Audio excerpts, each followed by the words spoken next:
Hello students, चलिए हम straight line class 11 के एनसीईआरटी एक्सरसाइज 10.2 को कंटिन्यू करते हैं। क्वेश्चन नंबर 12 तक हम करा दिए थे। आज हम 13 और 14 इस वीडियो में कंप्लीट करेंगे। Question number 13, find the equation of the line passing through the point 2,2 and cutting of intercepts on the axis whose sum is 9। तो इसका थोड़ा फिगर ड्रॉ करते हैं।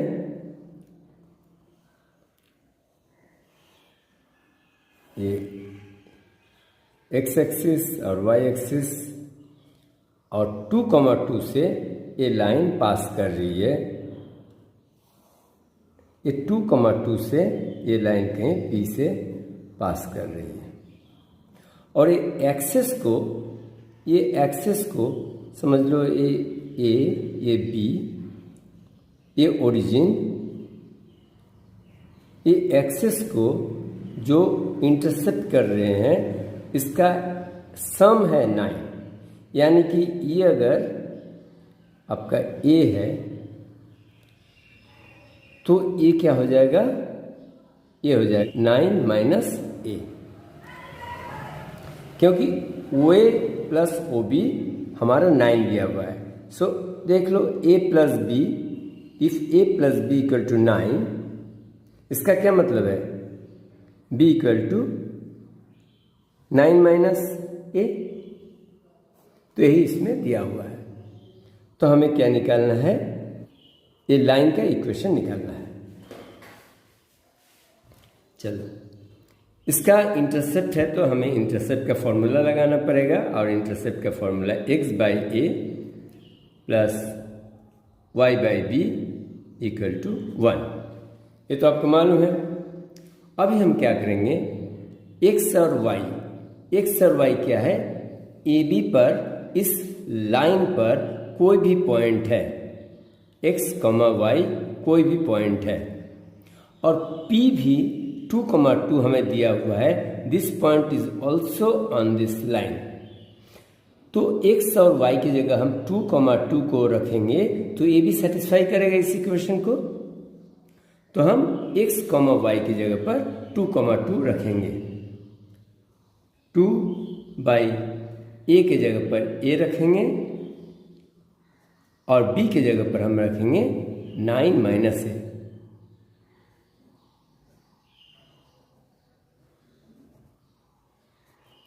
इससे क्या होगा, इससे आप ए का वैल्यू निकाल सकते हैं। चलिए इसको सॉल्व करते हैं। 9 माइनस ए, इस तरह से एलसीएम हो गया और 2 into 9 minus a plus 2 into a 2a equal to 1। इसका क्रॉस मल्टीप्लाई करने से 9a माइनस ए स्क्वायर, इधर माइनस ए स्क्वायर आ गया और इधर आ गया 9 टू ज़ 18 माइनस 2a और plus 2a। Minus 2a plus 2a cancel हो गया और इसको अगर आप लेफ्ट साइड में लेके आते हैं तो प्लस ए स्क्वायर माइनस 9a और प्लस 18 इक्वल टू 0। ये क्वाड्रेटिक इक्वेशन बन गया। इससे आप ए का वैल्यू निकाल सकते हैं, मिडिल टर्म फैक्टराइजेशन कर सकते हैं। तो ए स्क्वायर माइनस 6 3 ज़ा 18 और 6 प्लस 3 9 होता है। तो 6 माइनस 6a माइनस 3a आप लिख सकते हैं माइनस 9a को और plus 18 equal to 0। A common लेते हैं, ए माइनस 6 माइनस 3 कॉमन लेते हैं तो ए माइनस 6 इक्वल टू 0। तो a minus 3 and a minus 6 ये दोनों इस क्वाड्रेटिक इक्वेशन का फैक्टराइज बन गया। इसका मतलब है ए का वैल्यू आइदर 3 मिलता है और 6 मिलता है। ए का वैल्यू अगर 3 आता है तो ये क्या हो जाएगा, ये हमारा y इंटरसेप्ट बन जाएगा 6, और ए का वैल्यू अगर हम 6 रखते हैं तो y इंटरसेप्ट बन जाएगा 3। यानी कि हमें ये जो दिया हुआ था दोनों इंटरसेप्ट का सम 9 है, वो हमें इंटरसेप्ट का वैल्यू मिल गया, आइदर 3 और 6 और 6 एंड 3। तो किसी एक को हम रखेंगे, समझ लो हम रखते हैं इफ a = 3। अब हम जो हमारा इंटरसेप्ट का लाइन का फॉर्मूला है, लाइन का इक्वेशन जिस तरह से बनता है x बाई ए, तो a का वैल्यू 3 रखते हैं, plus y by b, y का वैल्यू क्या रखेंगे, y का वैल्यू b यहाँ पर 9 - 3 हो जाएगा, यानी कि 6 = 1। सो इससे हमारा एक इक्वेशन निकल जाएगा 6 2x + y = 1, जो 2x + y = 6 × 1 = 6। ये हमारा इस लाइन का इक्वेशन बन गया। लेकिन आप ये भी सोच सकते हैं when a = 6 तो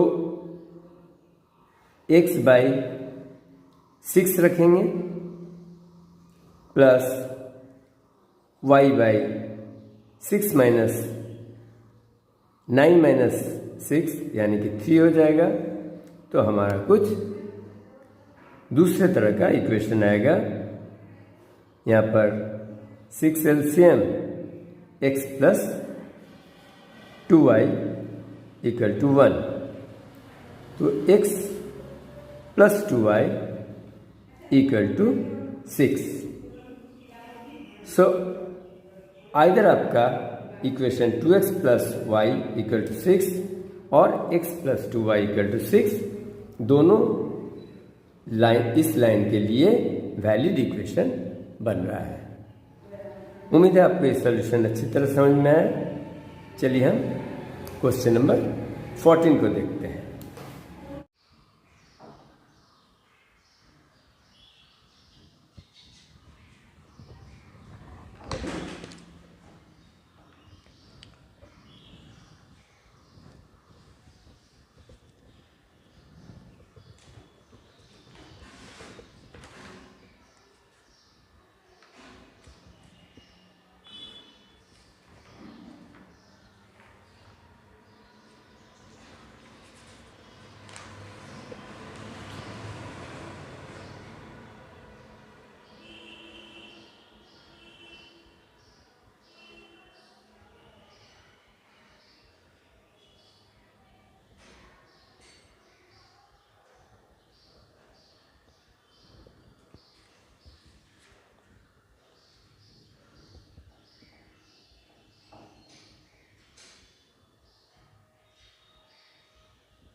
चलिए क्वेश्चन नंबर 14 देखते हैं।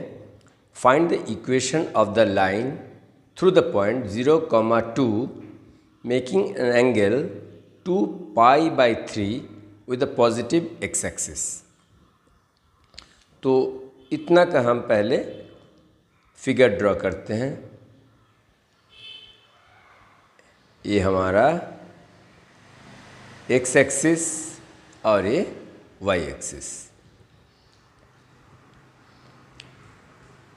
ये लाइन जो है it's passing through point 0, 2।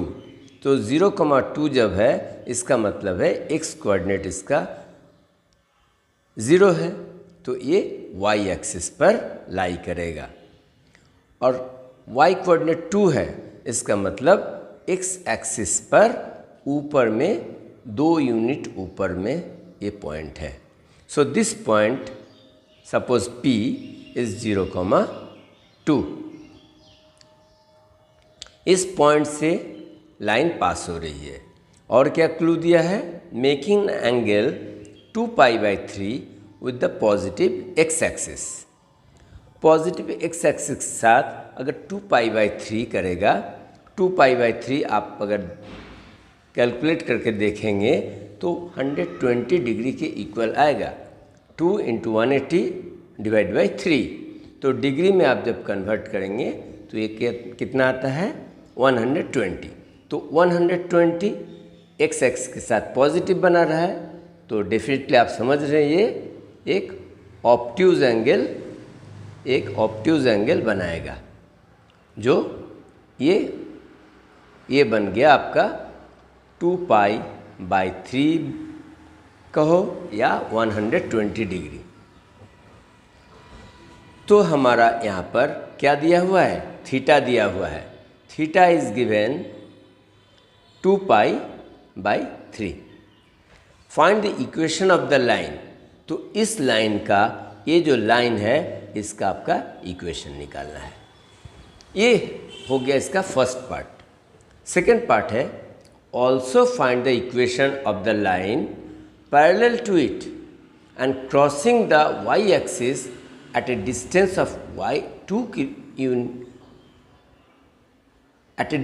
of two units below the origin। चलो, ये तो ओरिजिन है 0,0 और एक लाइन है जो इस लाइन L1, ये अगर L1 है तो L1 के पैरेलल में एक लाइन है और जो y एक्सिस को, यानी कि ये y एक्सिस इसको 2 यूनिट्स पर कट कर रहा है बिलो द ओरिजिन। एक तो अबव द ओरिजिन है और एक बिलो द ओरिजिन है। तो इसका भी कोऑर्डिनेट अगर q लेते हैं तो क्या बन जाएगा, ये भी x कोऑर्डिनेट तो 0 बनेगा लेकिन y कोऑर्डिनेट -2 बनेगा, क्योंकि it is below the origin. तो अब L1 के पैरेलल एक आप लाइन ड्रॉ कर लो, इस तरह का लाइन बनेगा और इस L2 का भी इक्वेशन निकालना है। चलिए, तो L1 का अगर थीटा दिया हुआ है 2π/3, क्या हमें m नहीं निकल जाएगा, m = tan थीटा। सो tan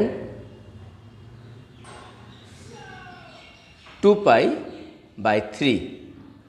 अगर आपको पाई में तकलीफ होता है तो आप लिख लो tan 120 डिग्री। tan 120 डिग्री को हम कैसे लिख सकते हैं, tan π-60 डिग्री, क्योंकि 180 से 60 आप माइनस करते हैं तो कितना मिलता है, 120। तो ये π-θ, tan π-θ = -tan थीटा। tan π-θ क्या होता है, -tan थीटा, क्योंकि आप पढ़ चुके हैं, ये आपका ट्रिग्नोमेट्रिक फंक्शंस में पढ़ चुके हैं, क्योंकि ये 120 डिग्री किस में लाई करता है, सेकेंड क्वाड्रेंट में लाई करता है और सेकेंड में tan का वैल्यू नेगेटिव में आता है। इसलिए tan π-θ तो tan थीटा की इक्वल होगा, लेकिन इसका साइन चेंज हो जाएगा, यानी कि -tan 60 डिग्री। अब अगर आपको tan 60 डिग्री का वैल्यू याद है तो आप इजीली इसको लिख सकते हैं -√3। तो इस तरह से हमें L1 का जो स्लोप था वो निकल गया कितना, m = -√3।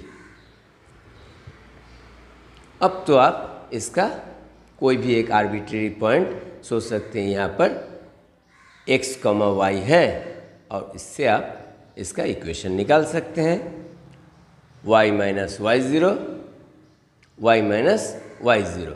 y0 यहाँ क्या रखेंगे, 2 रखेंगे। y - y0 = m m की जगह -√3 into x minus x0। x0 में यहाँ पर तो x0 0 बनेगा तो 0। तो y -2 इक्वल टू -√3x, और -√3 से जब 0 का मल्टीप्लाई होगा तो 0 बनेगा। तो इसलिए -√3 को इधर लेके आते हैं, थोड़ा अरेंज हो जाएगा। √3x plus y -2 equal to 0। ये हमारा बन गया ये पहला लाइन का इक्वेशन, L1 का equation, √3x plus y -2 equal to 0। अब आते हैं हम सेकेंड पार्ट में। ये फर्स्ट पार्ट, सेकेंड पार्ट। अब लाइन L2 का इक्वेशन निकालना है, और L2 क्या है? L1 के पैरेलल है। सो L2 पैरेलल है L1 के। So slopes are equal, slopes are equal, क्योंकि पैरेलल है इसलिए स्लोप्स इक्वल होंगे। तो हमें इसका भी स्लोप -√3 ही रखना है, और इसका कोऑर्डिनेट हमें मालूम है, एक 0, -2, इसलिए इसका भी इक्वेशन हम निकाल सकते हैं। y माइनस y0, तो y0 में हम क्या रखेंगे? -2 रखेंगे, equal to -√3 m into x minus x0, x0 यानी कि 0। So y minus minus plus हो जाएगा, इक्वल टू -√3x, और ये तो 0 बन गया। अब -√3x को इधर लेके आते हैं, तो √3x plus y plus 2 equal to 0। ये हमारा इक्वेशन बन गया L2 का, जो L1 का पैरेलल था। उम्मीद है बच्चों क्वेश्चन नंबर 13 और 14 दोनों को आप अच्छी तरह समझे हैं। अगर अच्छी तरह समझे हैं तो प्लीज़ लाइक कीजिए और अपने दोस्तों के साथ शेयर कीजिए। Thanks students, thanks for watching the video. बने रहिए मैथोलर्न चैनल के साथ। Bye bye, take care.